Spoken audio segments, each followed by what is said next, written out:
Sejam todos bem-vindos. Eu sou o Arthur Feltrin e você está assistindo a nova temporada do programa Você Mais Mulher. Preparamos diversos temas sobre o universo feminino. O nosso programa ele é gravado no estúdio e transmitido aqui na Com Brasil TV. E você pode assistir a nossa programação nos canais Oi, pelo canal 28, Vivo Fibra, pelo canal 239, Nossa TV, pelo canal 20, Sky, canal 28, Claro ou Embratel pelo canal 3 e também no canal digital 53.2. Mas, se você preferir, você pode também encontrar o episódio no nosso canal no YouTube. É só digitar Você Mais Mulher lá no YouTube que você vai encontrar também o nosso programa. Vocês pediram e o programa Você Mais Mulher convidou o psicólogo, especialista em relacionamentos, um sucesso, um fenômeno nas redes sociais, Tomás Schutz. A gente trouxe ele como entrevistado na nossa sala de entrevistas e foi super especial esse bate-papo. Ele falou das principais perguntas que vocês aí de casa me fizeram na rede social, a importância do relacionamento, autoestima. Ele respondeu perguntas como se é possível, por exemplo, ser amigo do ex. Será? Confira a entrevista, o programa Você Mais Mulher está no ar. Até mais.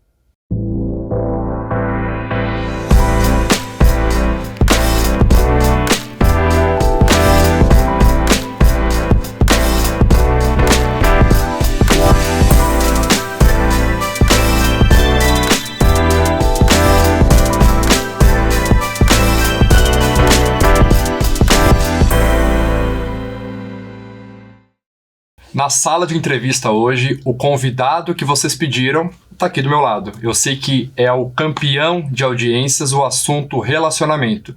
E daí, a nível Brasil, na minha opinião, é o papo dos relacionamentos. Que prazer receber você. A gente já fez um podcast que foi super bem comentado. E para mim, realmente, você sabe que até a minha mãe é sua fã. Então, obrigado pela tua presença. Eu sei que vai trazer muitos conhecimentos, até porque, cara, tem pergunta aqui capciosa, hein? Tá preparado? Tô preparado, é um prazer estar aqui. Bem-vindo. Psicólogo e agora escritor, né? Fala um pouquinho desse filho aí que nasceu. Eu gosto de falar até autor. Porque o escritor é aquele que nunca termina o livro, sabe? Ah, boa. Autor. Ninguém nasce sabendo se relacionar. Eu acredito firmemente nisso, de que relacionar é um aprendizado que a gente, ao longo da vida, a gente vai aprendendo. Eu tô aprendendo até hoje, eu sou psicólogo de relacionamento, mas eu aprendo nos meus relacionamentos e aprendo nos relacionamentos das minhas pacientes também. Muito. Um eterno gerúndio, então. É um eterno, é verdade. É isso que eu ia te perguntar. Primeira pergunta. Como se relacionar nos dias de hoje? Nossa, pergunta fácil essa. Lê o livro, né? Olha, você pode ler o livro, mas eu acho que o mais importante é a gente saber escolher. Eu acho que tem duas premissas básicas, assim, que é saber o que a gente tem a oferecer, eu acho que é fundamental, e saber o que a gente quer, que quase ninguém sabe, é impressionante isso. Então, partindo do saber o que você tem a oferecer é super importante, porque o que eu vejo são pessoas cada vez mais exigentes, só que elas não têm aquilo que elas querem oferecer. Exato. Então, fica completamente desequilibrado, porque uma pessoa que tem muito a oferecer, que é uma pessoa, né, do mesmo nível dela. Então, é saber o que você tem a oferecer. Se você acha que você não tem muito, não tem problema nenhum. Desenvolva essas capacidades e esses comportamentos. A gente é um ser em eterna transformação. Agora, você tem que saber o que você busca numa outra pessoa também. É aquela eterna brincadeira de quero o príncipe encantado, mas será que tô me comportando como uma princesa encantada? Ou então eu quero o príncipe encantado, mas será que eu me atraio pelo príncipe encantado? Entendi. Porque tem muito isso também. Exato, O que a gente quer não necessariamente é aquilo que a gente se atrai. Então, a gente tem que descobrir um meio termo. Eu quero uma pessoa que seja um pai de família, um provedor, o que for, o que tiver na sua lista. Mas peraí, mas eu me sinto também atraída por essa pessoa, porque muitas vezes o que eu vejo nos meus atendimentos é que a pessoa ela tem assim um parceiro para a vida, uma parceira para a vida, mas ela não tem atração pela pessoa. Porque é justamente isso. De vez em quando, o que a gente quer não é aquilo que a gente se sente atraído. Relacionamento é uma doideira, né? Só imagino. E deixa eu te fazer uma outra pergunta. É unânime o fato de todo mundo, mulher, homem, gordo, magro, rico, pobre, ter algum problema no relacionamento em algum momento da vida? Eu sou psicólogo de relacionamento. Então, olha, entender sobre relacionamento não te exime de você cometer erros. Faz com que você aprenda mais rápido e você não cometa os mesmos erros. Porque o que eu vejo que as pessoas têm em comum elas cometem os mesmos erros. São os padrões. Você se relaciona sempre com o mesmo tipo de pessoa e aí você repete esse padrão e você não entende muito bem. Então, todo mundo tem seus padrões. Então, de vez em quando, o mais importante é a gente descobrir quais são eles e a gente quebrar esses padrões, quando eles não estão fazendo bem. Exato. E por que hoje, assim, é uma pergunta até de uma seguidora que eu sempre falo, vou entrevistar o Thomas, vai vir aquela chuva, até a minha enfermeira da clínica mandou uma pergunta aqui, te prepara. Parar de sofrer no amor, é possível? É uma boa pergunta, porque a gente sempre sofre por amor. Não necessariamente é um sofrimento ruim, se a gente para pensar. Quando você está conhecendo uma pessoa que você acha interessante, você sofre por ansiedade. Você não sabe se a pessoa vai estar interessada em você ou não. Então a gente pode categorizar isso como sofrer por amor. Porque pode ser que vire até um amor lá na frente. Então, o amor ele requer pequenos sofrimentos, assim. Mas eu sempre digo que para a gente alcançar uma recompensa que é muito grande, que nem um relacionamento que seja muito bom, a gente tem que correr certos riscos e a gente tem que passar por pequenos sofrimentos, contanto que esses sofrimentos não destruam a gente. Isso é o mais importante. Até porque, assim, sempre quando a gente fala em ansiedade, medo, tem um lado positivo, né? De se preparar mais, de se arrumar mais, de às vezes ser mais gentil, ser mais carinhoso, se fazer mais presente. Então pode ser um sofrimento positivo, digamos Medir assim. as palavras. Exato. Também.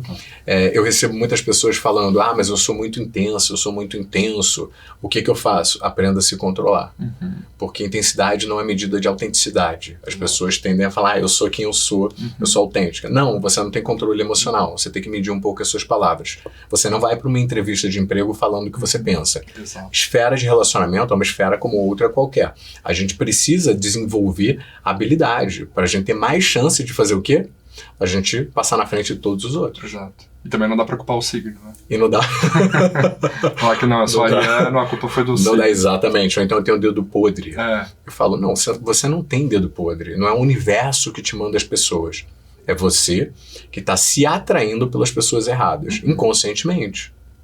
E que culpa a gente tem naquilo que a gente reclama, né? Exatamente. Eu gosto muito da palavra responsabilidade, né? Porque a culpa bota ali uma carga na pessoa, mas eu acho muito responsabilidade. Qual é a responsabilidade que você teve nos seus últimos relacionamentos, na escolha que você fez? É claro que quando a gente entra por um relacionamento que não é saudável, muitas vezes no início a gente não consegue perceber. Exato. E obviamente não foi sua responsabilidade. Agora, se virou um padrão, se torna sua responsabilidade. Perfeito, exato. Até porque você é a pessoa que está aceitando, né? Exatamente. Então, e aquela frase engraçada do tipo, na vida a gente tem dois amores. Um amor para ser a paixão, o amor da nossa vida, e o outro amor que vai ser o marido, a esposa. Faz sentido para um psicólogo? É horrível essa frase, né? Eu não sei se faz sentido ou não, mas é horrível porque eu vejo muitas pessoas passando por isso, tendo essa crença de que foram apaixonadas por um ex ou por uma ex que largou, foi embora, e a próxima ela nunca vai ter uma paixão, um amor tão grande quanto, mas vai ter uma parceria, que nem você falou. Eu não gosto de me conformar com um ou um outro. Eu quero os dois. Perfeito. Eu acho que as pessoas têm que querer os dois. Exato. E buscar, né? Porque ficar querendo, com uma pessoa exatamente. E sonhar com um ex ou sonhar com alguém que ela não quer estar junto é muito ruim, né? É buscar também e se expor também. Porque as pessoas querem muito encontrar ali um pretendente e tudo mais, mas ficam dentro de casa, não se expõem. E aí elas perguntam, mas onde eu encontro essas pessoas? Eu falo, onde você gosta de sair? Porque se você for para um pagode e você não gosta de pagode, e você encontrar uma pessoa que está lá todo final de semana, sabe? Você vai namorar um pagodeiro. Triste. É complicado, mas é isso. Eu vejo muito isso na prática, assim, né? Às vezes, não, vamos ir para aquele restaurante porque pode ter pessoas interessantes. Mas, cara, não faz parte da sua rotina. Exatamente. Não é no seu bairro. Não é da sua condição financeira, então vai buscar o quê, né? Exatamente. Não, mas lá tem mais homem, lá tem mais mulher. Você fala, bom, mas exatamente, não é um lugar que você vai encontrar uma pessoa que você vai querer voltar para lá. Você não vai tirar aquela pessoa daquele contexto. Você vai se inserir naquele contexto e vai ter que viver aquela vida dali. Exato. Então é super importante a gente saber disso, que é onde a gente gosta de ir, pra gente encontrar uma pessoa que tem uma compatibilidade maior com a gente? Falar em compatibilidade, pergunta de rodapé de caminhão, pode? Pode. Os opostos se atraem? Os opostos se repelem. Essa frase Tá. de rodapé. Rodapé. Pra contrapor. Eu acho que as pessoas, elas se complementam. Perfeito. Eu acho que eu conheço exceções de opostos que se atraíram, mas olha o nome, exceção. Uhum.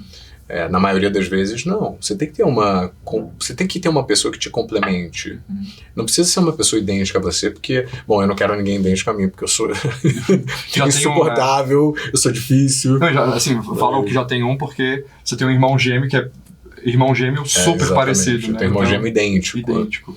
Então, se ele me aguenta, eu falo, tudo bem, é o karma dele, esse. Mas é difícil a gente lidar com uma pessoa que é igual a gente. A personalidade, ela tende a conflitar uma com a outra. Exato. Então tem que ter ali uma interseção, tem que ter ali duas pessoas que se complementam. Pelo menos nos objetivos de vida inegociáveis. Casar ou não casar, filho ou não filho. Então, são pontos que, claro, que ninguém vai perguntar se você quer ter um filho no primeiro encontro. Sim. Mas entender esses pontos inegociáveis, porque senão a bomba vai estourar. Né? Não pergunte isso no primeiro encontro. Pelo amor de Deus. Mas no terceiro encontro você pode sondar ali com a pessoa. Sim, alinhamento de expectativa. Porque tem muitos casais que estão namorando e aí uma das partes revela que, não sei, não quer ser mãe, por exemplo. E a outra pessoa tinha uma expectativa de que aquilo era o caminho natural. Já sabe o nome, né? Já sabia até o nome. E a outra pessoa decide que ela não quer. E você fala, poxa, mas não teve? Não teve essa conversa. Então tem várias conversas que não são ditas. Pode parecer bobo, mas você quer morar aqui no Brasil pelo resto da vida? Você quer morar nessa cidade pelo resto da vida? De vez em quando a pessoa quer morar naquela cidade pelo resto da vida e a outra fala, eu não vou morar aqui pelo resto da vida nem a pau. Foi que eu acabei de falar sobre pontos inegociáveis. Eu tenho os meus, a pessoa tem o dela, mas se isso precisa...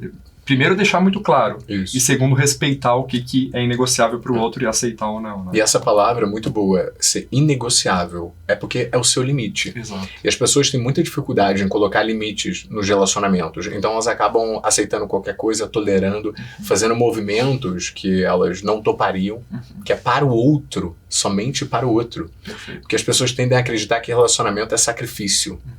Mas não é. Relacionamento é investimento. Só é sacrifício quando uma das partes só está investindo. Perfeito. Nossa, outra frase. Frase boa, né? Porra, forte. Para finalizar o nosso primeiro bloco, eu vou fazer uma pergunta difícil também, tá? Mas acho que você tem competência para responder e ajudar as nossas telespectadoras. Ser amigo de ex, mito ou verdade? Eu sou amigo de 80% das minhas ex. 80%, mas vamos contextualizar aqui. Elas moram em outras cidades ou outros países. Aí facilita muito.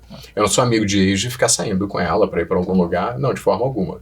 Até porque quando eu tô com uma pessoa, a minha prioridade é a pessoa que eu tô. Mas eu não corto relação com outra pessoa se eu tenho uma relação respeitável com outra pessoa e eu respeito os limites. Isso que é mais importante. Então, partindo desse pressuposto que até pessoal... profissionalmente, eu acredito que o que for melhor para a pessoa que eu estou atendendo. Se ela tem ali um ex, por exemplo, que ela tem muito carinho e tudo mais, e ela está entrando em outro relacionamento, olha, ela tem que dialogar muito bem, mas tem que colocar limites ali, de não ficar saindo para almoçar, para jantar, porque aí já é um exagero. Eu acho que também, assim, não sou psicólogo, mas sou metido. Eu acho que depende muito também da forma como termina, né? Às vezes é uma briga, ou às vezes tem um filho envolvido, não tem como... lutar contra essa relação. Então acho que talvez depende muito também da forma como terminou para ser uma coisa saudável, né? Às vezes tem um que gosta mais, o outro fica insistindo, então tem toda uma questão, mas é uma pergunta realmente é sempre difícil. Mais fácil para quem termina, manter a amizade, obviamente. Lógico. Então a gente tem que avaliar também há quanto tempo esse casal terminou, porque se acabou de terminar e aí você quer manter a amizade com a sua ex, peraí, você tá... não vai dar certo isso, porque provavelmente ela está apaixonada ainda por você. Perfeito, perfeito. Bom, tem mais assuntos, mais perguntas. No próximo bloco tem mais Tommy. Daqui a pouco a gente volta.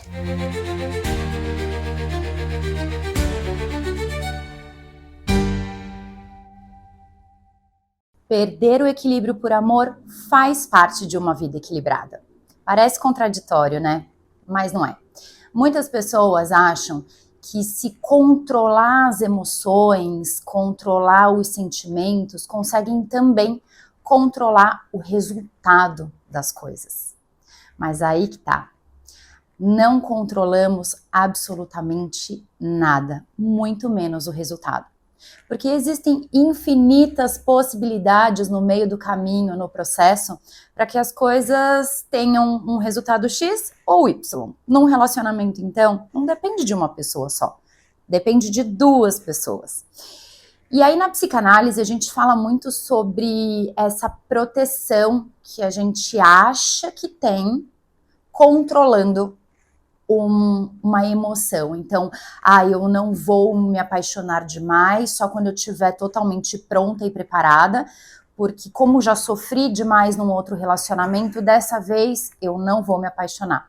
Pronto, essa tentativa de controle faz com que você não viva efetivamente aquilo que tem que viver, e pior ainda, você acaba vivendo uma prisão interna de angústia, de sensação de sufocamento, porque a sensação é que você está sempre pisando em ovos, tendo que fazer um movimento muito preciso, muito certo, muito bem calculado, para que o resultado seja aquele que você espera. Só que o amor não é uma matemática, não funciona numa planilha, não requer cálculos, só precisa deixar acontecer. Só que esse deixar acontecer exige da gente um grau de vulnerabilidade muito alto. E muitas vezes as pessoas confundem vulnerabilidade com fraqueza. Só que não é isso. Porque para sermos vulneráveis, deixar com que o outro nos conheça de forma nua e crua, nós precisamos ser muito fortes. E uma vez que você se torna vulnerável para o outro, você permite que ele também seja essa pessoa para você. Quando a gente acha que dentro de um relacionamento quem já está vivendo um relacionamento, acha que o equilíbrio é controlar o que sente, então dessa vez eu não vou ter ciúmes. Vocês acham que é possível controlar esse tipo de coisa?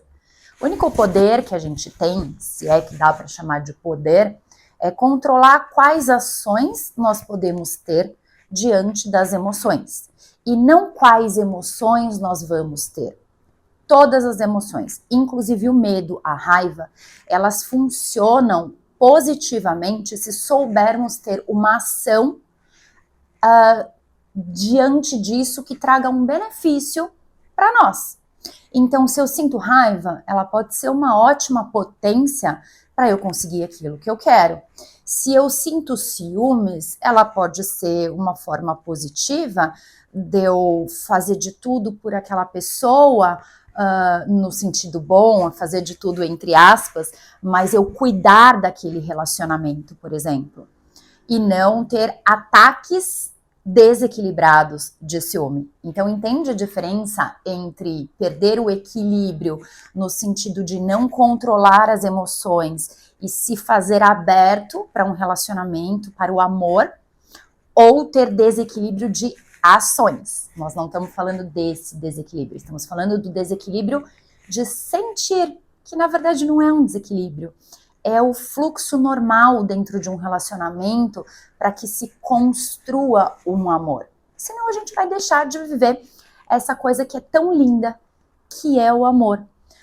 Muitas vezes eu vejo que pessoas acham que o controle funciona como uma blindagem.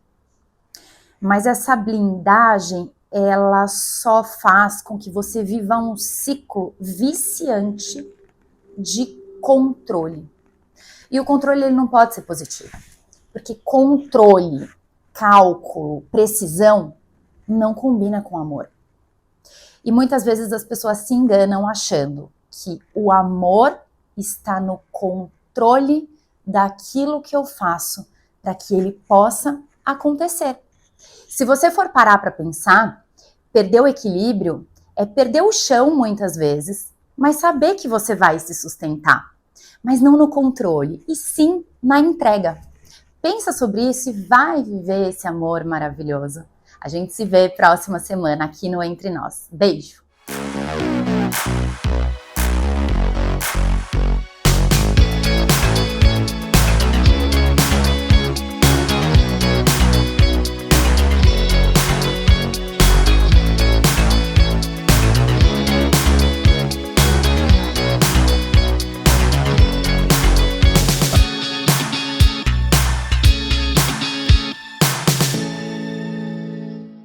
Uma consulta para você. Hoje o tema, o assunto que eu separei para vocês, a gente dificilmente relaciona com a nossa saúde. A gente sabe, a gente vive numa atmosfera que tem muito, mas a gente dificilmente correlaciona poluição, que é o assunto escolhido para o quadro de hoje, com a nossa saúde. Mas você sabia que a poluição, a nível mundial, ela é considerada o terceiro maior fator de risco crônico para doenças tipo câncer, doença cardiovascular e doença respiratória? É completamente sabido que a poluição, de forma crônica e contínua, vai impactar a sua saúde. Vamos pensar mais ou menos 20, 30 anos, a gente não conseguia, a níveis científicos, mensurar, calcular poluição.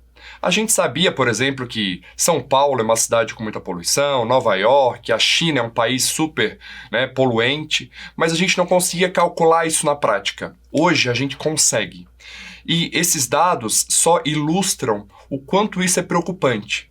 Vários estudos são feitos e realizados ao longo, em todo o mundo, para comparar cidades poluentes com cidades não poluentes e qual o impacto dessa cidade vai gerar na nossa saúde. Como eu disse, doenças cardiovasculares, cânceres e doenças respiratórias. Infelizmente, a poluição hoje é um fator de risco que a gente chama de fator de risco silencioso, ou seja, hoje eu vou sair de casa, vou dirigir, vou andar na rua, não é o impacto que eu sinto no meu dia a dia. Mas ao longo prazo, nas próximas décadas, isso vai influenciar muito. Tem um estudo super relevante publicado na New England, que é uma das revistas mais indexadas e conhecidas no mundo científico, que mostrou que a poluição do ar aumenta um risco de demência, demência cerebral. Uma alteração muito importante, então mais uma doença, mais um fator de risco de um problema muito sério. Como que a gente vai cuidar da poluição no nosso dia a dia? Fica um pouco até questionável. Será que a gente vai mandar todos os pacientes morar no campo, morar na praia, sair de grandes centros? Hoje o Brasil engloba 80% da população brasileira vive em grandes centros. Será que a gente vai fazer um êxodo rural de novo? A gente vai mandar toda essa população sair da cidade e ir para o campo? Provavelmente não. Então, estratégias em relação à poluição, em sustentabilidade, precisam ser colocadas na nossa prática. Talvez uma mudança simples que a gente faça hoje possa impactar as próximas gerações, nossos filhos, nossos netos, a saúde respiratória, a saúde cardiovascular, e agora, como a gente viu, demência, por exemplo. Então, poluição é um assunto sério, é um assunto de saúde pública e a gente precisa levantar a bandeirinha da sustentabilidade em algum momento da nossa vida. Espero que vocês consigam entender que poluição sim é um fator de risco, não é algo só que a gente vê no trânsito, é algo que a gente vê em novelas, em filmes, aquela cidade ali, aquelas cenas com muitos carros gerando poluição, gerando fumaça. Isso é um problema da nossa vida, do nosso pulmão, do nosso coração e do nosso cérebro. Esse foi um tema que eu fiz questão de trazer, meu como pneumologista mesmo, para tentar levantar essa bandeira e abrir os olhos, fazerem vocês enxergarem que poluição é algo que a gente precisa entender e precisa cuidar. Esse foi mais um quadro, uma consulta para você. Quero que vocês entrem lá no meu Instagram, no Instagram do programa, para responderem, para falarem o que vocês têm de dúvidas, às vezes até comentar um assunto que eu já trouxe, tirar suas dúvidas desse assunto. Às vezes, pelo tempo, a gente não consegue falar tudo que precisa ser falado e eu quero entender o que você tem de dúvida. A gente segue com o programa, segue com mais informação, mas esse foi o quadro, uma consulta para você. Até mais!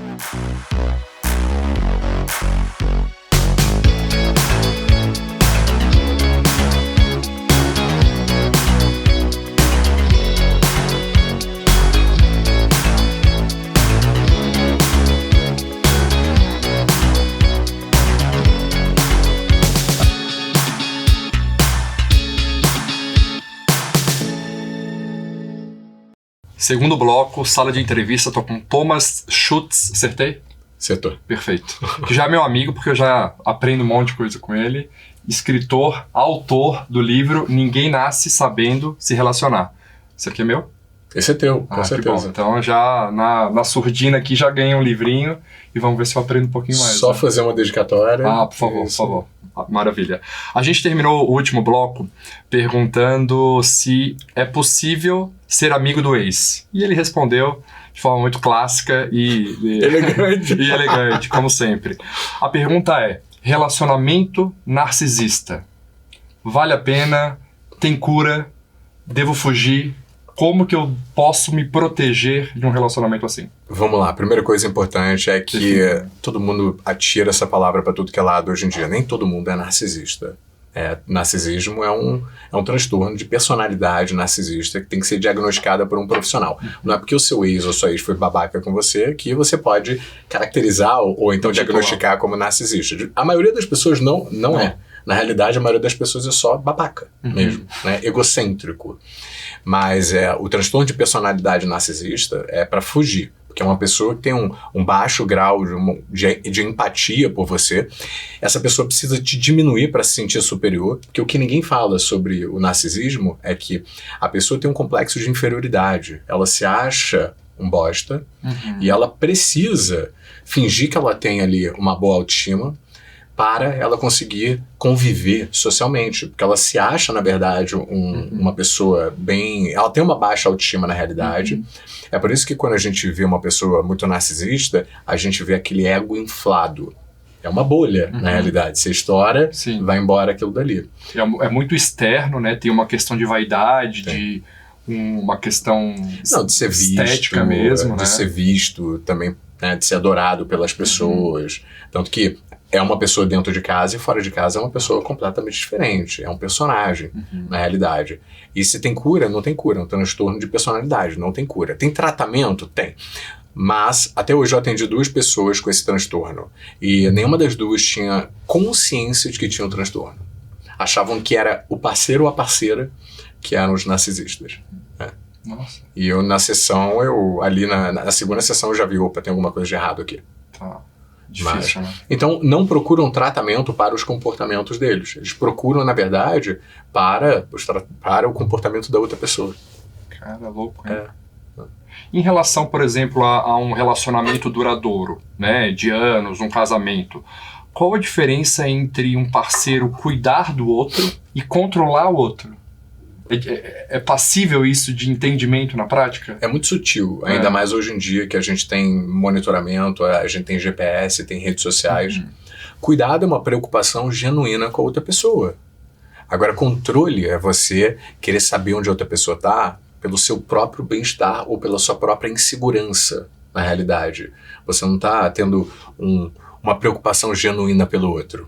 Na realidade, você está com medo que o outro possa fazer alguma coisa com você, te trair, por exemplo. Então, tem que ir bem a fundo. Ou a pessoa tem realmente uma autoestima muito baixa e ela tem que fazer isso, ou é uma pessoa de fato controladora, cresceu sendo assim, controlando as pessoas em volta para ter a percepção de controle sobre a vida. Mas a gente tem que saber que cuidado é diferente de controle. Tá. O controle, deixa eu só finalizar isso, que é o controle, na verdade, ele restringe a sua liberdade. Perfeito. E daí passa do teu limite, né? Aquela questão do inegociável, talvez, né? Que a gente comentou no primeiro bloco. Exatamente. E isso acaba sendo patológico? Tem algum perfil? Que às vezes... Hoje a gente está numa atmosfera, num mundo onde tem mais relacionamentos homossexuais. Antes a gente tinha aquela questão pai, mãe, cidades do interior, que tinha aquela questão do homem controlador. Você sente isso... uma maior incidência, assim, do homem ser mais controlador, ou hoje não? Hoje a mulher já entendeu o seu espaço e consegue controlar o homem bem? Eu vejo, na maioria das vezes, homens mais controladores. Obviamente, já atendi mulheres controladoras, mas, de longe, assim, a minha percepção é que os homens ainda têm mais esse controle. É claro que a gente vê de uma sociedade patriarcal, machista, onde exercer o controle é quase que uma hierarquia dentro do relacionamento de poder mesmo. É o homem que manda dentro da relação. Essa é a crença que veio lá de trás. Então, eu acredito que o controle é um resquício disso. Porque o controle nada mais é do que você tratar a outra pessoa como a sua posse. E uma outra dúvida, esse aqui é de seguidora também. Provavelmente ela já está nessa fase, tá? Porque se ela perguntou isso, ela já está querendo alguma comprovação científica dessa resposta. Que atitudes demonstram que o meu relacionamento está chegando ao fim? Se você está perguntando isso, já é um indício, tá? Mas não significa que você deva tomar alguma atitude. Há quanto tempo você está insatisfeita dentro desse relacionamento? É a pergunta mais importante. Porque se for nos últimos 3 meses, 4 meses, pode ser algo impossível. Aconteceu alguma situação que te fez pensar nisso? Agora, se passar 6 meses, 1 ano, que você já está pensando nisso, você tem que se fazer uma segunda pergunta, que é: eu estou disposta ainda a lutar pela relação? Se a resposta for não, você sabe qual o caminho. Se a resposta for sim, você tem que fazer uma terceira pergunta, que é: e o meu parceiro ou parceira também está disposto a lutar pela relação? Porque se a outra pessoa não tiver, o seu caminho já está feito. Na sua prática, você faz algum tipo de acompanhamento do casal ou é mais individual mesmo? Muito individual, até o ano passado, e esse ano eu foquei muito em casal. E, assim, como é que você vê na prática, assim, porque eu vejo que pode ter um pouco mais de dificuldade na expressão, porque geralmente uma das partes que procura, né? E daí você mergulha nesse mundo, tem sessão individual. Eu tô perguntando a título de curiosidade mesmo. É curioso, porque eu atendo as pessoas separadamente, para depois eu atender o casal. Porque separadamente eu consigo descobrir da pessoa quais são as queixas que a pessoa ainda nem colocou para fora com o parceiro. Ela quer que eu ajude na terapia de casal. Então eu acho super importante. O problema da terapia de casal é que a maioria dos casais, eles vão tarde demais. E aí se torna já uma terapia do divórcio. Então é terrível. Os casais demoram muito tempo para fazer a terapia de casal, porque todo mundo associou terapia de casal com crise. Mas olha só, a gente tá num relacionamento, a gente conversa com outra pessoa, a gente não consegue resolver aqueles conflitos. O que acontece? Aquilo se torna em brigas. Brigas são conversas que não chegaram a uma resolução. Crise é quando nem as brigas ajudam mais. Nem as brigas estão fazendo nenhuma mudança, e aí aquelas queixas se cristalizam e se tornam ressentimentos. E aí você está na crise. Quando você está na crise, você tem que dissolver os ressentimentos. E de lá para trás. E é praticamente impossível. Isso talvez até seja, né, voltando à pergunta anterior, quando que eu começo a perceber que meu relacionamento está chegando ao fim, é essa ausência de vontade de brigar. Né? Ausência de vontade de assim, brigar. Você cansou. Briga boa, né? Discussão boa. Exato. Que é aquela que não tem xingamentos, que você tem consideração pela outra pessoa. Exatamente. É colocar pra fora, ali sem agredir a outra pessoa. É claro que tem exceções de casais que, eu nunca briguei com meu parceiro ou parceira. Sim, é uma exceção. Mas na maioria das vezes, quando os casais param de brigar, significa que eles desistiram de colocar as queixas pra fora, que eles não veem mais mudança. E isso é um ponto pro desistir do relacionamento, ou não? Para procurar terapia, né? Tá, também, sim. Mas assim, é difícil, assim, né? Porque é a mesma questão que eu queria te perguntar.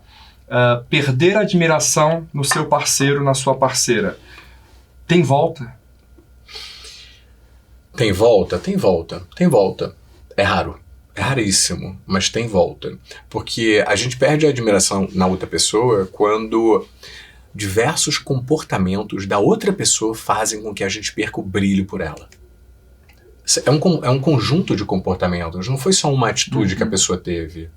Então, a pessoa teria que mudar todos esses... Primeiro, você teria que colocar para fora que você tá, enfim, insatisfeita com esses comportamentos. A outra pessoa receber muito bem isso para ela se disponibilizar a mudar.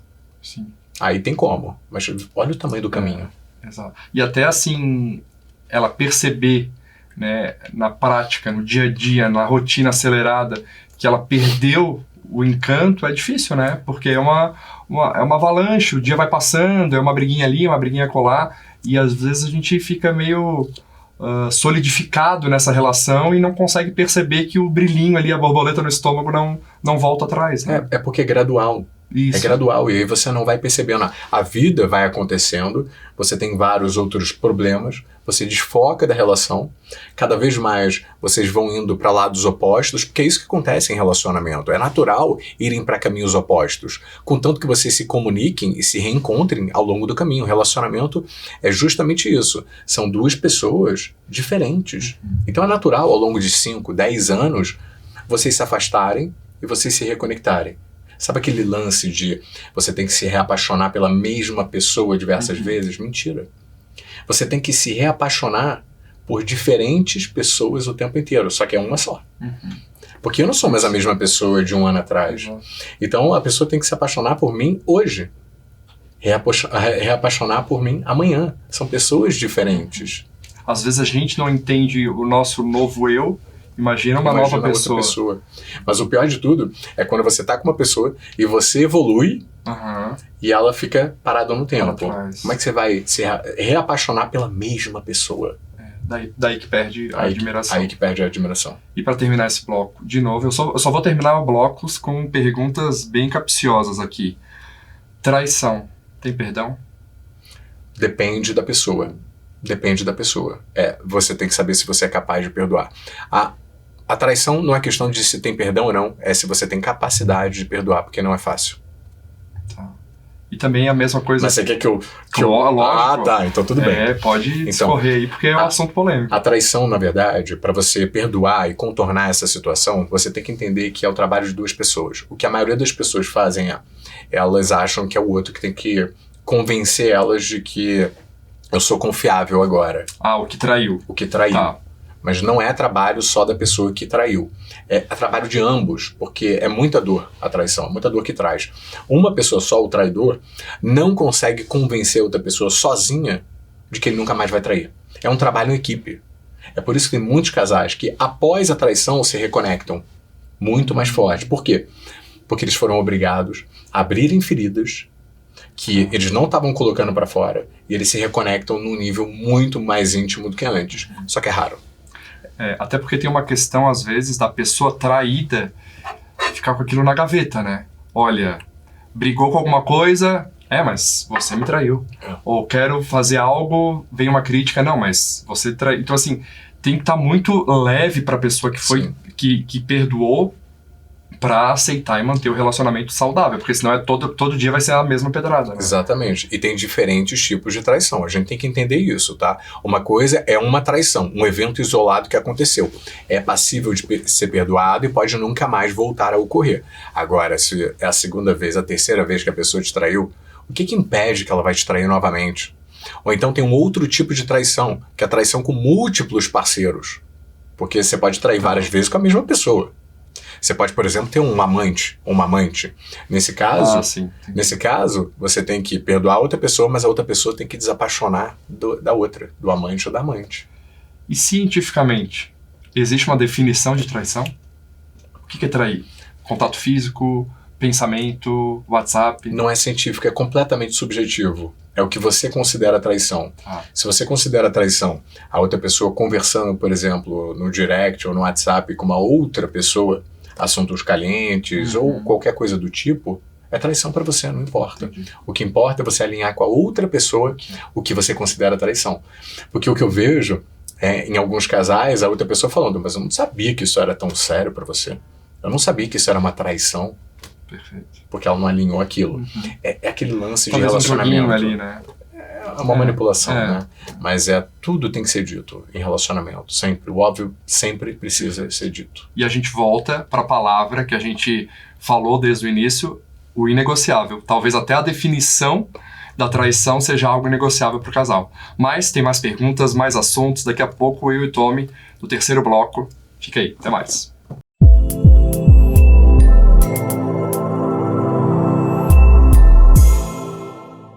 Com certeza, você já ouviu alguém dizer que é muito bipolar. Ela diz que às vezes está muito alegre, aí depois já está muito triste.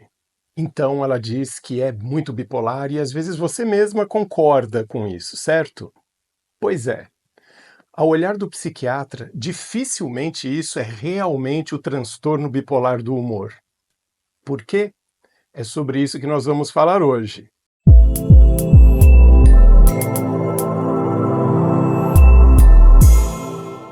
E nas fases de depressão? De maneira muito parecida, as fases de depressão podem ter intensidades diferentes. Elas podem ser fases de depressão mais leve, moderada ou mais grave. E até no extremo de depressão, a pessoa pode ter uma depressão grave com sintomas psicóticos. Sintomas psicóticos são delírios e alucinações. E, eventualmente, essa pessoa deprimida tão intensamente, ela pode também ter sintomas delirantes, só que, nesse caso, os delírios são coerentes com a depressão. Então, os delírios aqui não são mais aqueles de grandiosidade, de poder, como acontece na mania. Não, eles aqui podem ser de ruína, onde tudo vai dar errado, onde a pessoa se sente até mesmo adoecida ou apodrecendo por dentro. Sim, literalmente ela começa a acreditar em algo assim, que tem uma parte do corpo dela que não funciona, ou que ela já apodreceu ou morreu por dentro, por mais estranho que isso possa parecer, tá? Esse é um tipo de delírio que pode acompanhar casos de depressão grave. Enfim, mas se o quadro depressivo não é tão intenso, no mínimo, a pessoa tem todo aquele sofrimento, a tristeza, a anedonia, que é a perda de prazer das coisas, hipobulia, que é a situação onde a pessoa não tem mais vontades, nada empolga, ela não anima para nada, para nada. E a emoção principal de tristeza permanente. É claro que a pessoa pode oscilar nesse estado emocional minimamente. Em algum momento do dia ela está um pouquinho mais aliviada, em outro momento está pior. Né? Os estados emocionais de depressão não são lineares o tempo todo. A pessoa pode ter seus dias um pouco melhores ou um pouco piores, não é? E assim a pessoa fica, mesmo sem tratar. Um dia ela sai da fase de depressão. Assim como na fase de mania, mesmo sem tratar, um dia ela sai dessa fase. Porque o transtorno bipolar é cíclico. Ele oscila sozinho, sem precisar de causas externas. Às vezes, causas externas, sim, podem funcionar como gatilhos que desequilibram o emocional dessa pessoa.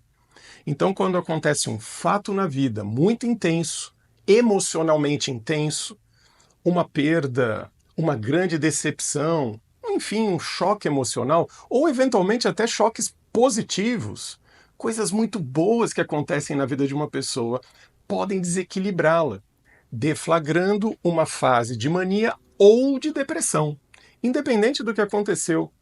Não necessariamente uma notícia ruim ou um fato muito pesado vai puxar a pessoa para a depressão.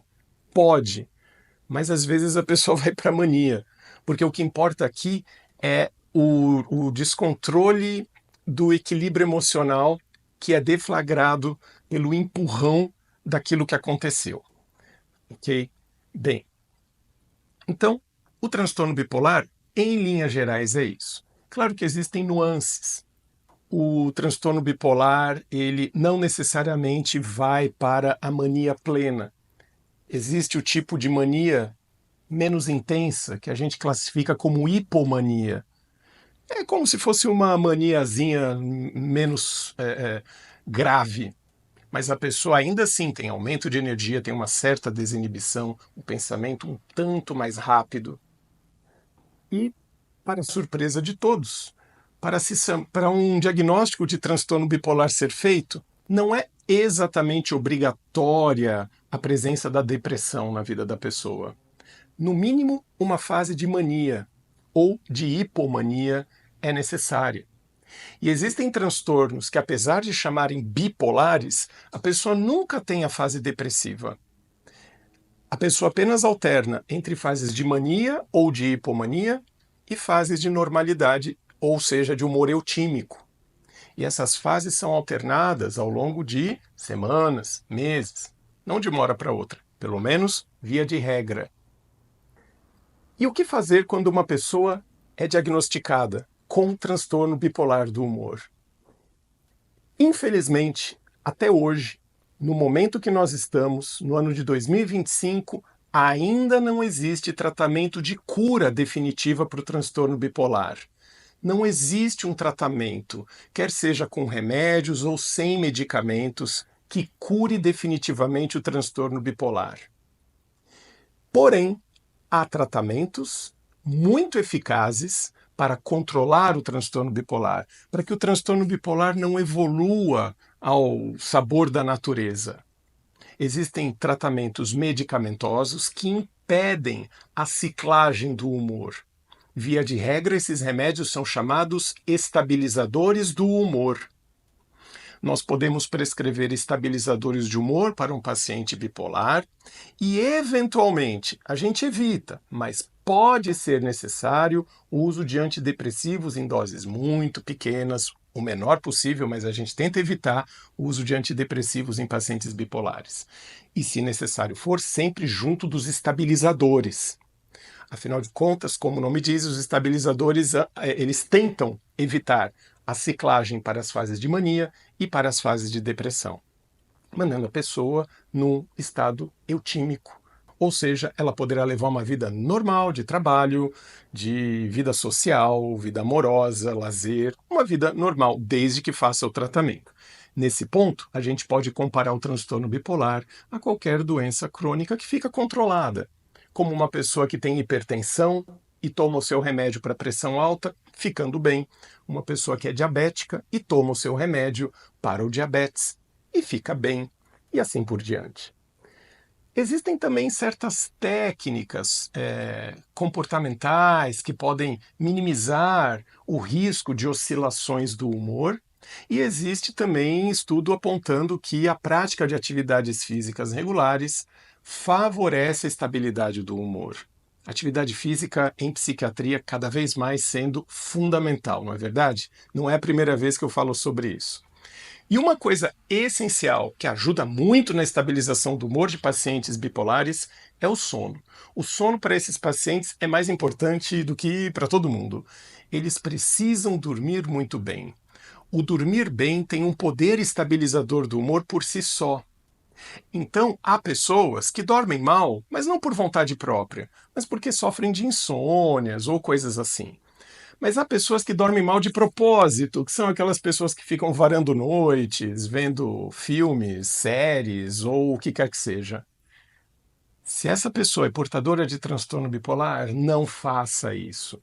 Prefira dormir. Durma bem, descanse. O sono é profundamente regenerativo para o seu sistema nervoso. E daí você terá uma chance de estabilidade muito maior. Ok? Bem, eu espero ter falado em linhas gerais sobre o transtorno bipolar. Eu espero ter tirado boa parte das dúvidas, embora seja um assunto mais extenso do que isso. O que eu fiz foi uma pincelada, mas que eu espero ter sido esclarecedor para muitas pessoas, ok? Então, se vocês gostaram, por favor, curtam o vídeo e deixem aí uma opinião, um comentário, que eu agradeço. Até a próxima, gente! Tchau, tchau!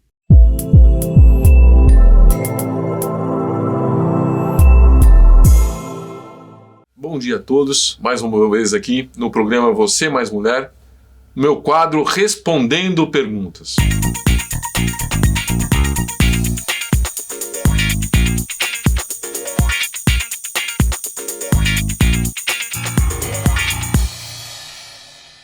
Vamos responder as perguntas dos telespectadores. Mais uma pergunta chegou na paciente falando que já está chegando na sua meia-idade, entre os 50 e 60 anos de idade, falando assim para mim: doutor, eu estou com aquele olhar cansado. As pessoas olham para mim e falam: tá tudo bem, você dormiu à noite, não dormiu à noite. Tem aquela... O pessoal chama de bulldog, essa região mais flácida, mais caída, todo o terço inferior da face lá embaixo. O que eu tenho que fazer? Essa é uma pergunta bastante frequente e é bastante importante. Qual a cirurgia que eu tenho que fazer, doutor? Ela pergunta. Essas pacientes precisam normalmente de uma cirurgia chamada ritidoplastia, cirurgia plástica de face, lifting facial. Às vezes eu falo mini lifting quando sou médio na porção inferior. Aí tem um nome complicado que é associado a essa cirurgia, que é blefaroplastia. O que é blefaroplastia? Cirurgia plástica da pálpebra. E aí tem a pergunta que fala: doutor, tá todo mundo fazendo deep plane. O que é deep plane? Que agora está na moda esse nome dentro da mídia. São técnicas diferentes de se fazer a cirurgia plástica da face. Deep plane é uma, raiz mass é outra, cirurgia convencional ressecando apenas tecido subcutâneo é outra. O que serve, o que não serve, o que o Kris Jenner fez, o que sei lá quem mais, as pessoas, os artistas em geral estão fazendo. O que é importante saber? Importante saber, para você, telespectador, não é a técnica em si. Não existe técnica melhor e nem pior para isso. Em primeiro lugar, existe a técnica específica para o seu caso, mas que muitas vezes o que a gente percebe é que técnicas diferentes obtêm o mesmo resultado.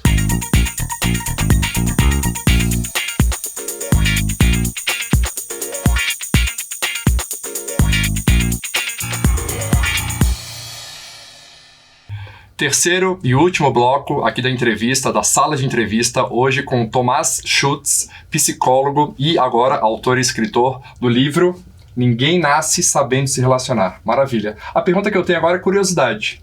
Tirar um pouquinho do CNPJ e do CPF. Você sempre quis fazer psicologia? Não, eu fui completamente perdido a minha vida inteira. Não inteira, né? Eu tô exagerando, eu sou dramático também, então... É o signo. É o signo, culpa do signo. Mas não, eu fiz 3 faculdades antes, 2 faculdades, psicologia foi a minha terceira. E aí eu me formei em psicologia, só que eu me apaixonei pela neurociência. E aí eu fui pesquisador neurocientista durante muitos anos. E aí acabou que a vida me levou para outros cantos, e para startup de tecnologia. E aí eu resolvi voltar para psicologia quando eu tive um burnout. Eu falei, vou voltar para psicologia, mas eu vou voltar segundo os meus próprios termos. Porque a psicologia me frustrou muito lá atrás, há 12 anos atrás. Porque eu via que as pessoas tomavam consciência dos problemas, mas elas não mudavam. Sabe aquela terapia que dura 10 anos e você ainda está no mesmo lugar? Então, eu falei, comigo vai ser diferente. Eu vou ser intervencionista e diretivo. Eu vou ajudar a pessoa a tomar uma decisão e não só ter aquele processo de reflexão. Então, hoje em dia, eu sou considerado como um psicólogo intervencionista e diretivo. Perfeito. E como que surgiu, como que foi esse fluxograma para a área de relacionamento? Então, eu tinha passado por um divórcio, me separei, foi muito doloroso, e aí eu comecei a estudar muito sobre superação de términos. Eu não encontrei ninguém que fosse especialista nessa área, e aí eu comecei a ler mais sobre aquilo, falar mais sobre aquilo nas redes sociais, até que eu me tornei o especialista que eu gostaria de ter encontrado. E aí a minha missão de vida se tornou ajudar pessoas a superarem términos de relacionamento. Legal. E aí depois eu acabei abrindo o meu leque para pessoas que estão pensando em se separar, pessoas que querem melhorar o relacionamento, pessoas que querem entrar e pessoas que querem sair de relacionamentos abusivos. Nossa, que inspiração. Eu brinco assim, que eu sou asmático, tenho asma, e eu virei pneumologista, eu mudei o lado da mesa, e você também, assim, então eu acho que é bacana essa inspiração de trazer a nossa dor, né, enfim, a tua situação pessoal e inspiração, e hoje você eu te considero um fenômeno, eu acho super bacana. Como que você vê essa questão da rede social? A gente estava falando dos bastidores ali, né, que você posta, tem muito engajamento, é super direcionado. Como é que você lida com isso? Então, eu não parece hoje em dia, porque eu posto muito, tô sempre nas redes sociais, em várias, mas eu sou extremamente introspectivo. Então, para mim é sempre um desafio. Então, quando alguém quer entrar nas redes sociais e diz para mim, mas eu tenho vergonha, isso, aquilo, eu sei, eu também tenho vergonha, mas a gente tem que se expor ao medo. E qual é o medo que a maioria das pessoas tem? O medo das críticas, o medo de ser julgado. E você vai ser criticado, você vai ser julgado, não tem jeito, só que para a gente crescer na vida, a gente tem que se expor. Então, eu resolvi me expor nas redes sociais, expor meu conhecimento. Só que hoje em dia, obviamente, eu recebo bastante críticas, só que a quantidade de pessoas que eu ajudo é maior do que as críticas que eu recebo. Total. Então, Até porque, assim, a ausência de crítica também não vai te dar nenhum know-how, né? Pois é, exatamente. Porque significa que você não está fazendo nenhum barulho, você não está chamando nenhuma atenção. Você é uma pessoa morna. Agora, eu tenho medo de polemizar, eu devo assumir. Eu tenho medo de polemizar. Porque eu tenho medo de desagradar. É horrível isso, mas eu tenho. Ultimamente eu tô, deixando pra lá, tô falando, quer saber, dane-se, eu vou postar aquilo que eu acredito. Mas você tem muito hater, assim, de criticar? Não tenho muito, mas eu tenho alguns. Porque a sua fala é muito leve, muito esclarecida, né? Então, direção, pode colocar o Instagram dele aqui embaixo, porque eu tenho certeza que vocês vão adorar.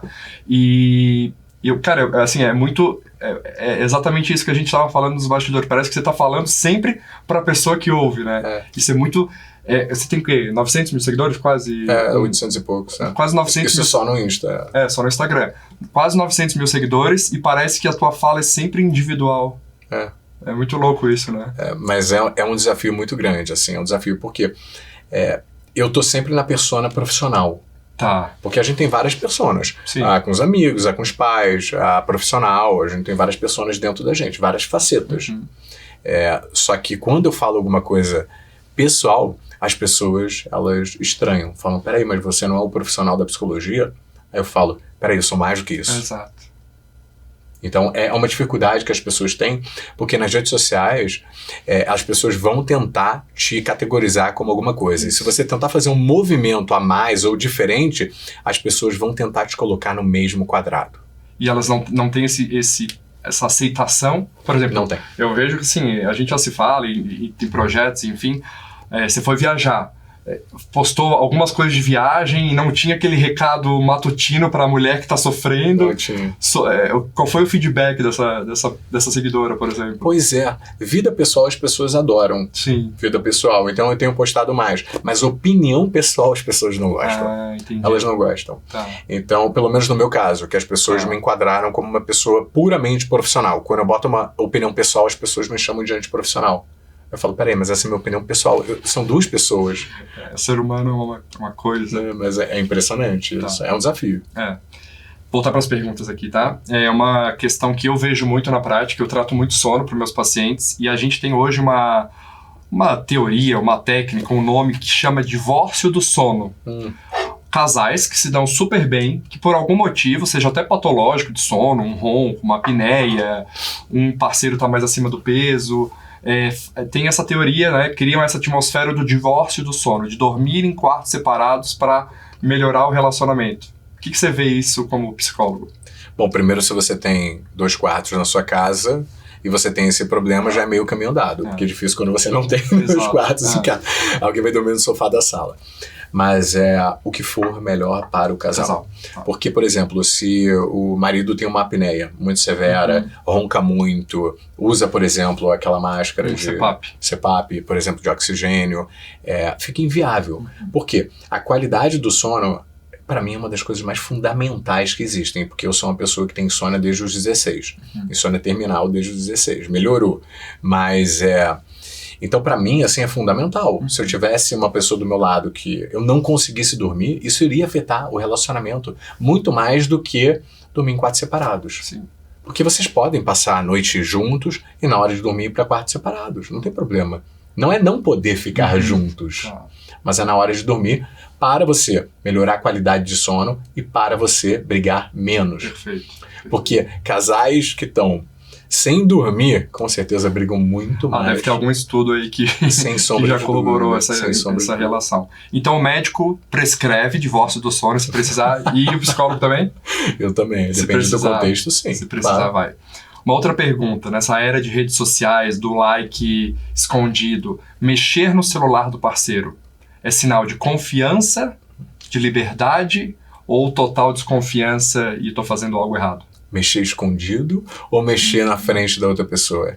Muda completamente. Total. Mexer escondido, você sabe que você está invadindo a privacidade da outra pessoa. Agora, se a outra pessoa permite que você mexa, é um acordo entre o casal, é um acordo entre vocês.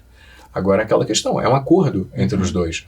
É claro que tem limites. Eu acredito em limites, que eu tenho minha conversa com os amigos, ela tem a conversa com as amigas, eu não posso invadir a conversa delas com as amigas, porque as pessoas falam muita besteira. E a gente não deve levar ao pé da letra tudo o que a outra pessoa fala. Sabe aquele ditado? E aqui eu vou polemizar. Sabe aquele ditado? Quem não deve, não teme? Todo mundo deve. Todo mundo deve alguma coisa. Eu não estou falando de traição. Não estou falando disso. Eu estou falando que a gente tem segredos com outras pessoas também. O nosso parceiro, a parceira, não é o detentor universal de tudo aquilo que a gente tem, todos os nossos segredos. Eu tenho segredo com a minha mãe que eu nunca contei para ninguém. Eu tenho segredo com meu irmão que eu nunca vou contar para uma parceira. Então, a gente tem que saber disso. Que a pessoa, ela tem uma individualidade antes de você chegar Então, é importante a gente saber disso, de que quando você chega na vida de uma pessoa, são dois indivíduos que formam um terceiro elemento, o casal. Legal. Mas elas têm individualidade. Porque a gente vem de uma crença de que as pessoas se fundem e não tem mais segredo. É o 50% aqui, 50% Exatamente. aqui, vamos ser 100. Exatamente. Não funciona. Não é, porque significa que você vai ser uma eterna metade, necessitando da outra pessoa. Prato cheio para dependência emocional. E falar em metade de laranja e Fábio Júnior à parte, vou mergulhar nesse tema. Alma gêmea existe? Aí vai de crença. Na minha crença não existe, porque eu penso, olha, num planeta que deve ter o que hoje em dia, mais de 8 bilhões de pessoas, tem uma pessoa que está fadada a ficar com você, morar na mesma cidade do que você muitas vezes, talvez até na mesma faculdade. Eu acho que é um pouco esoterismo demais, pelo menos na minha crença. Quem acredita, pode acreditar. Minha crença, posso estar completamente equivocado. Mas eu não acredito. Por quê? Por que eu não acredito? Porque se o relacionamento com a alma gêmea não dá certo, você está fadado a ser infeliz pelo resto da vida com qualquer outra pessoa. Caraca. É uma repercussão, as pessoas não pensam nisso. Elas pensam no romantismo da crença, mas não da repercussão daquela crença. Não, e sem contar essa questão que a gente falou da automudança, termo ruim aqui de falar, mas hoje a minha alma gêmea é esse padrão. Daqui a 3 anos é outro. E daí eu vou ficar com uma pessoa que não condiz com o que eu busco, porque é a minha alma gêmea, né? Adorei isso. Eu vou pegar esse argumento pra mim, porque é exatamente isso. Ela pode ser alma gêmea para aquela fase da vida que você tá. Mas daqui a 10 anos, aquela pessoa pode não ter a mínima compatibilidade com aquela fase da vida que você tá. E não ser mais a sua alma gêmea. Eu vejo isso muito assim, eu tenho um exercício comigo, até meio pessoal, meio infantil, enfim, mas eu sempre escrevo coisas que eu quero estar fazendo daqui a 5 anos. Então, há 5 anos atrás, provavelmente eu não imaginava que eu teria um programa de televisão. Mas eu sei o que eu estou escrevendo há 5 anos. E tem coisas que há 5 anos atrás eu sonhava que hoje eu não quero. Então imagina num relacionamento, como é que eu vou colocar esse troféu, essa medalha em alguém, né? Você é minha alma gêmea, e depois eu vou ter que tirar essa medalha porque eu não quero mais isso, né? Exatamente, esse que é o problema. Então... Gostei. Somamos. Exato. Gostei. Que bom. Mas eu não somo muita coisa aqui, você que soma. Tomás, pra gente finalizar, a gente sempre pede, né, a nossa telespectadora já ficou até viciada, adora essa dica final, olhando lá na sua câmera, pra telespectadora, pra quem tá assistindo nosso programa, 3 dicas pra mulher hoje ter um relacionamento saudável com você. Olha, como a gente falou também, mais importante é você saber o seu valor, o que você tem a oferecer. É super importante você saber isso para você não aceitar menos do que você merece. Segunda coisa, saber o que você quer na outra pessoa. Parece óbvio, mas não, tem particularidade que só você quer. E o terceiro, que é, primeiro você saber que relacionamento é o que você está disposta a tolerar.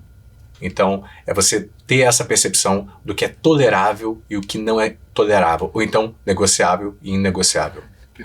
Perfeito. Agora, o Tomás, autor, fala pra gente onde a gente encontra o seu livro, internet, como é que foi essa inspiração para escrever, é um sonho pessoal? Fala um pouquinho pra nós aí. Na verdade, isso aqui deu trabalho pra caramba, gente. É isso que eu tenho pra falar. É só o que eu penso quando eu vejo isso daqui. É um bebê, literalmente, aqui. Mas você pode comprar na Amazon. Vende... Agora tá indo pras livrarias também. É um livro que eu escrevi pra você ter a percepção de você estar conversando comigo. Por isso tem 2 cadeiras. É uma conversa, é super fluido. Então é pra você, obviamente, aprender um pouco mais sobre relacionamentos. Seja você uma pessoa solteira, solteiro, tá num relacionamento, quer entrar num relacionamento, ou então quer até sair de uma relação. Eu peguei tudo aquilo que eu sei sobre a minha prática clínica e coloquei aqui dentro do livro. Maravilha. Que bom. Obrigado aí pela tua presença. Imagina. Mais uma vez, uma aula, super bate-papo. E obrigado pelo livro. Imagina. Então, pessoal, esse livro é meu. Vocês encontram de vocês aí na Amazon, como o Tomás falou. E esse foi mais uma entrevista. Eu tenho certeza absoluta que vocês gostaram. O Instagram do Tomás está aqui embaixo. E também tenho mais certeza absoluta aí que em algum momento da sua vida, do seu relacionamento, algum videozinho lá vai fazer sentido na sua vida amorosa. No momento certo, na hora certa. No momento certo. É aquilo que a gente brincou, né? São quase 900 mil seguidores, mas o vídeo parece que tá um peteleco na sua orelha ali. Exatamente. É pra você. Obrigado, mais uma vez. Imagina. Valeu. E é isso, a gente continua com o programa. Semana que vem tem mais entrevista. E é isso. Um grande abraço. Até mais.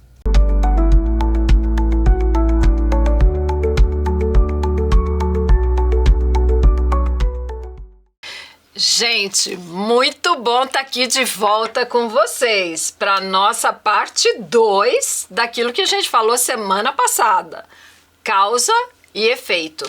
Eu quero primeiro saber se vocês conseguiram, na vida de vocês, identificar o que significa ser a causa ou ser o efeito. Então vamos relembrar um pouquinho? Esse universo foi feito amigavelmente para nós. Tudo que acontece na nossa vida é para o nosso bem e vem de uma força superior que só quer nos fazer felizes. Então eu primeiro preciso partir desse princípio, porque daí para frente é que eu vou ver as situações de outra forma. Então, as situações na nossa vida são a nossa oportunidade de perceber quem eu estou sendo na minha vida. Vocês já pararam para pensar nisso? Porque olha só, eu não posso mudar o outro. E na maioria das vezes, e eu me incluo nisso, gente, quantas vezes eu me pego querendo que o outro seja diferente? E a gente perde uma energia incrível nisso, pensando: puxa, mas aquela outra pessoa devia ter falado isso, aquela pessoa devia ter feito isso, aquela pessoa não devia ter feito isso, isso e aquilo. Gente, essa é a armadilha que todos nós caímos. Por quê? Vamos relembrar. O sistema foi feito para a gente fazer uma escolha, que é o nosso tal de livre-arbítrio. Livre-arbítrio significa que nós viemos para esse mundo para fazer escolhas. Então, qual é a nossa escolha? É se eu quero reagir àquilo que vem para a minha vida ou eu quero conquistar algo, fazer diferente do que aquele piloto automático. Se é do meu jeito, tá bom. Se não é do meu jeito, tem que ser do meu jeito. Não é assim que a gente faz? Então esse é o disco riscado, gente. É o problema defeituoso. Então esse sistema não funciona na nossa vida. A gente já está vendo isso. E a gente está à procura de alguma outra coisa. E essa outra coisa é o que a Cabala vem explicar para a gente. Vem nos mostrar o que é. A Cabala explica que a gente precisa sair do modo efeito e entrar no modo causa. Então, vamos dizer que eu recebi um e-mail que eu não gostei, dizendo alguma coisa que eu fiz ou deixei de fazer, e eu não acho que isso está certo. Então, antes de eu responder, porque na hora, gente, todos nós vamos ter a vontade de rebater. Mas olha só, a gente não veio, gente, pensa um pouco comigo, a gente não veio para exprimir a nossa vontade. Isso significa ser um robô. O que a gente veio é para achar uma solução. Então, eu já recebi esse e-mail. Eu não posso voltar atrás. Então, eu sou o efeito no primeiro momento desse e-mail que eu recebi. Se é bom, tô bem. Se não é bom, não tô. A minha única opção, e vamos falar mais do lado ruim, porque quando é do lado bom, a gente nem faz nada, só agradece. Agora, quando é do lado ruim, que eu não gosto, que eu não me sinto confortável, o que acontece? É nesse momento que eu tenho onde usar o meu livre-arbítrio. Então, eu preciso pensar, primeira coisa, nessa situação, eu quero estar certa ou eu quero estar errada? Porque se eu quiser estar certa, eu vou estar sempre no lugar reativo. Eu não estou falando que eu quero que o outro, Na verdade, quando eu falo certa ou errada, significa que eu quero colocar a minha opinião. Quando eu começo a parar e refletir como eu posso responder a essa situação de um lugar de agregar valor, de um lugar onde eu possa fazer diferente. Porque se eu quiser ter razão, eu vou voltar de novo no efeito e a gente vai ficar batendo boca. Então, o nosso objetivo nessa vida, gente, é a gente aprender que o único lugar que a gente tem escolha é na nossa resposta. Eu só posso escolher como eu quero responder a essa situação. Então, eu posso escolher responder esse e-mail de uma forma negativa, do jeito que eu recebi, ou eu posso parar por um segundo e faz um truque, gente. Levanta, vai tomar uma água, vai tomar um café, vai respirar antes de responder. Porque nesse momento onde eu paro, é o momento onde eu coloco na minha consciência que eu tenho escolha sim. Que eu não preciso responder do jeito que esse e-mail veio para mim. Eu posso sim entender que eu tenho escolhas e é nesse momento que eu posso escolher falar com a outra pessoa de uma forma, olha, nesse caso, eu tô achando, no meu ponto de vista, aconteceu isso. Mas talvez eu não esteja vendo o seu ponto de vista também. E olha, tem um truque, gente, nisso. Cada vez que eu abro a possibilidade de aprender algo com a situação, eu sou a causa. Eu não sou mais o efeito. Eu estou criando a minha vida. Eu estou criando um sistema para mim. Não aquele sistema de resposta imediata, mas o meu sistema de escolhas. Eu quero ter razão ou quero ser feliz? Essa é uma pergunta que a gente tem que se fazer antes de responder qualquer coisa na nossa vida. Gente, esse assunto é tão rico que a gente poderia realmente ficar falando muito tempo sobre isso. Mas eu quero muito. Gente, vamos refletir? Como é que está a minha vida hoje? Eu estou funcionando mais no modo efeito ou eu estou começando a entender que eu tenho a opção do modo causa? Vamos refletir? Eu tenho certeza que você vai descobrir tanta coisa sobre você e aí sim, descobrindo o que tem a ver com você, não com o outro, você vai começar a fazer melhores escolhas para você. Porque não é pelo outro, é por mim. Eu quero ser mais feliz. Por isso que eu quero ter o poder de escolha na minha mão. Vamos lá?